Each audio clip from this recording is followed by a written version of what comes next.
పిన్నితో ఒకరోజు రాత్రి. ముందుగా నా పేరు మహేష్. వయస్సు 21. డిగ్రీ చదువుతున్నాను. నేను బెంగుళూరులో మా బాబాయ్ గారి దగ్గర ఉండి చదువుతున్నాను. మా పిన్ని పేరు మాధవి. చాలా బాగుంటుంది. హీరోయిన్ లాగా బొద్దుగా, ముద్దుగా చాలా అందంగా ఉంటుంది. మా వంశంలో నేనే చదువుల్లో ఫస్ట్ వచ్చేవాడిని. కాబట్టి అందరికీ నేను అంటే చాలా ఇష్టం. చాలా గారాబంగా పెంచారు అందరూ. నాతో చాలా ప్రేమగా ఉండేవాళ్ళు. మా పిన్ని కూడా నాతో చాలా ప్రేమగా ఉండేది. మా బాబాయ్ పిన్నికి ఒక బాబు 5 ఏండ్లు.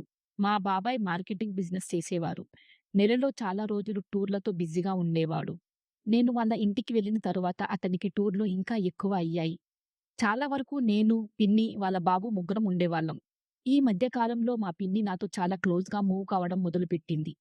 నాకు పిన్ని మీద ఎలాంటి చెడు ఉద్దేశం లేదు. కానీ ఒకరోజు మేము ఇద్దరమే ఉన్నప్పుడు తను నాతో మాట్లాడుతూ గట్టిగా నవ్వుతుండగా తన చీర కొంగు జారి నాకు దర్శనమిచ్చాయి. నేను వాటినే చూస్తూ ఉండిపోయాను. నాకు అదే ఫస్ట్ టైం అంత దగ్గర నుండి ఆడవారిని చూడటం. తరువాత నేనే చెప్పాను, "పిన్ని నీ కొంగు జారిపోయింది" అని. తను ఒక్కసారిగా ఉలిక్కిపడి కొంగు సరిచేసుకుంది. తరువాత తను సిగ్గుపడుతూ "మహేష్ నువ్వు చూసావా?" అని అడిగింది. "చూశాను" అని అన్నాను. దానికి తను "ప్లీజ్ నువ్వు చూసినట్లు ఎవరికీ చెప్పొద్దు" అంటూ బ్రతిమాలింది. నేను "సరే, నేను ఎవరికీ చెప్పనులే" అని చెప్పాను. అప్పుడు తను "నువ్వు చాలా మంచి పిల్లాడివి" అని మెచ్చుకుంది. ఆ రోజు నుండి నాకు తనపై కోరిక కలిగింది. తనని ఎలా అయినా పొందాలి అని మనసులో అనుకున్నా. పిన్ని ఇంకా ప్రేమగా ఉండడం ప్రారంభించింది. నేను కాలేజీ నుండి రాగానే కాఫీ పెట్టి ఇచ్చేది. మా కాలేజీ విషయాలు అడిగేది. ఫ్రెండ్స్ గురించి అడిగేది. తన కాలేజీ విషయాలు చెప్పేది. నేను వాళ్ళ బాబుకి హోంవర్క్ చేయించేవాడిని. ఒక వారం తర్వాత మా బాబాయికి టూర్‌కి వెళ్ళవలసి వచ్చింది. బాబాయ్ నన్ను పిలిచి, "మహేష్ నేను రావడానికి 4 లేదా 5 రోజులు పడేటట్లు ఉంది. నువ్వు కాలేజీకి వెళ్ళకపోయినా పర్లేదు కానీ మాధవికి తోడుగా ఉండు" అని చెప్పాడు. నేను "సరే బాబాయ్" అన్నాను. బాబాయ్ పిన్నిని పిలిచి నేను ఢిల్లీ వెళ్లి రావడానికి దాదాపు 4, 5 రోజులు పట్టేలా ఉంది. మహేష్‌ని కాలేజ్‌కి వెళ్లకుండా ఇంట్లో నీతో ఉండమన్నాను. నీకు ఏదైనా అవసరం వస్తే నాకు ఫోన్ చెయ్యి అని చెప్పి ఢిల్లీ వెళ్ళాడు. ఆ రోజు రాత్రి నేను మామూలుగా హాల్‌లో పడుకున్నాను. అర్ధరాత్రి మాధవి నన్ను లేపింది. "మహేష్ నాకు భయంగా ఉంది. నువ్వు వచ్చి నా పక్కన పడుకోవా ప్లీజ్" అంది. నేను సరే అని వెళ్లి తన పక్కన పడుకున్నా. తను నన్ను గట్టిగా హత్తుకొని పడుకుంది. నాకు లేడీస్‌ని హత్తుకోవడం అదే ఫస్ట్ టైమ్ కావడంతో వల్లంతా జివ్వుమంది. నేను కూడా తనని వాటేసుకొని పడుకున్నా. అప్పుడు తను "నీకు నిద్ర వస్తుందా?" "నాకు రావడం లేదు" అంది. "ఏదైనా మాట్లాడు" అంది.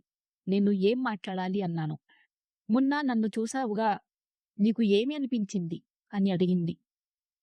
"చాలా బాగున్నాయి నీవి" అన్నాను. "కానీ క్లియర్‌గా కనిపించలేదు" అని నవ్వుతూ అన్నాను. "నీకు వాటిని మళ్ళీ చూడాలని ఉందా?" అని అడిగింది. నేను కొంచెం సేపు ఏమీ మాట్లాడలేదు. తరువాత మెల్లిగా "ఆ" అన్నాను. తను నన్ను పిలుస్తుంటే నాలో కోరిక పెరిగింది.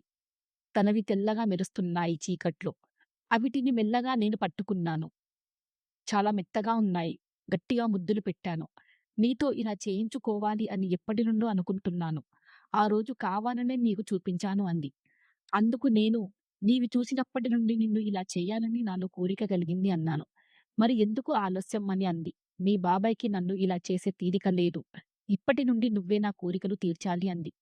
దాంతో నాకు వళ్ళు వేడెక్కి నిన్ను ఇలా చూస్తానని అనుకోలేదు. ఇలా చూస్తుంటే నిన్ను నా కౌగిట్లో హత్తుకోవాలని ఉంది.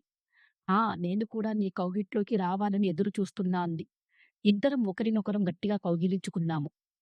చాలా రోజుల నుండి మా మధ్య ఇలా జరుగుతుంది. ఒకరోజు సడెన్‌గా వాళ్ళ కజిన్ సిస్టర్ ఇంటికి వచ్చింది. వాళ్ళ హస్బెండ్ లండన్‌లో డాక్టర్. తను కూడా కొన్ని రోజుల్లో లండన్ వెళ్ళడానికి ఇక్కడ వచ్చింది. తన వీసా పని ఇంకా కాలేదు. అవ్వగానే వెళ్ళిపోతుంది. తను రావడంతో మా ఇద్దరికీ కలవడం కుదరట్లేదు. తను ఇంట్లోనే ఉంటుంది కాబట్టి. ఒకరోజు తను మధ్యాహ్నం నిద్రపోతుండగా మాధవి నాకు సైగలు చేసింది. "ఒకసారి ఇలా రా" అని. నేను మెల్లగా తన దగ్గరికి వెళ్ళాను. తను నన్ను కిచెన్‌లోకి తీసుకెళ్ళింది. "మహేష్ మనము కలవక చాలా రోజులయ్యింది.